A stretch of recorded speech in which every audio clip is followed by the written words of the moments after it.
So I just kind of walked around, and then even a few kids came up and said, "Hey, aren't you Coco? I seen you dance with Hugo, and you dance with Rico Suave." And these kids couldn't have been older than probably 21 years of age. And, they were probably 2 years old when Rico Suave came out. So it was kind of neat that they would remember that. And so I went home that day, and I just said, I didn't know what that kind of like that fire was coming back, but I was just struggling with, doing what I was doing and then trying to get back into the dancing. So I just kind of just went with the flow. So around that same time frame, Hugo and Gerardo created How the West Was Won, and that became one of the biggest events in LA for poppers and lockers. And you would see guys like Poppin Pete, Skeeter Rabbit when he was with us, may he rest in peace, Sugar Pop, Wiggles, even some of the other original lockers would come and check it out. And again, so many kids were coming from all over the world to this event, so it's pretty exciting. And then in about 2007, I saw a flyer for a Homeland battle.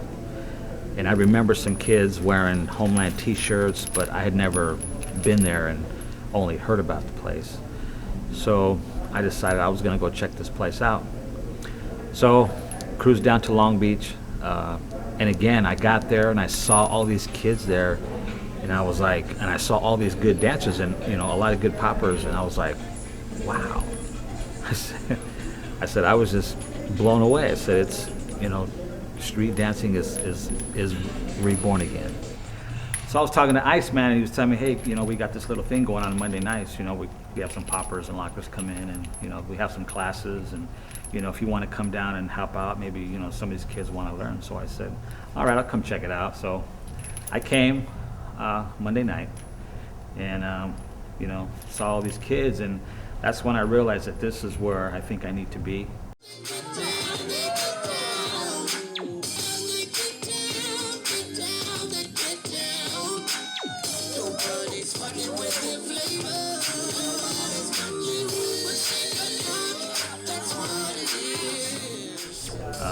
I think now dancing is going to play a different role in my life now, more as a teacher, a mentor, an inspirer, a motivator, of kids that want to dance.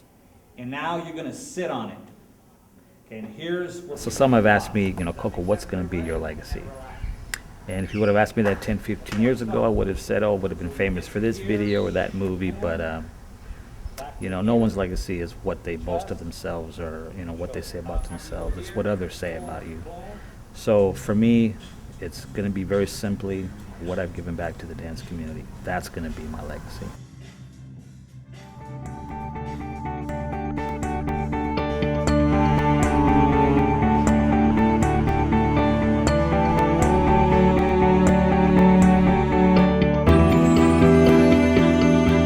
I think that's really my calling now in life. So the saga continues. I'm still here. I'm still dancing. And when we shoot part 2 of this, we'll have more to share.